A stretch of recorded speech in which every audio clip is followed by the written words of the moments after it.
పూజా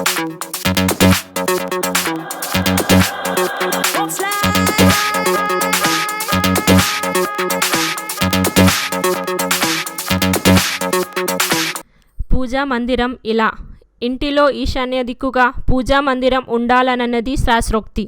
అద్దె ఇంట్లో అలా కుదరకపోవచ్చు.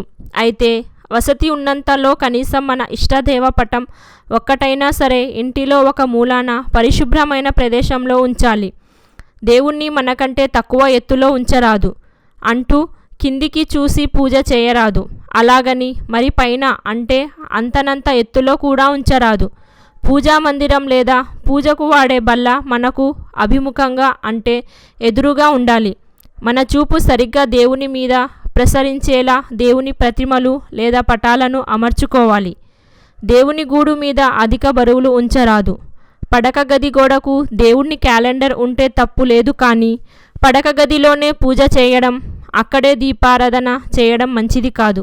వసతి లేనప్పుడు అంటే ఒకే గదిలోనే నివసించవలసి వచ్చినప్పుడు ఒక చిన్న మందిరం ఏర్పాటు చేసుకొని అందులోనే దేవుణ్ణి ఉంచాలి. మీకు ఈ వీడియో నచ్చినట్లయితే ప్లీజ్ లైక్ అండ్ షేర్ చేయండి.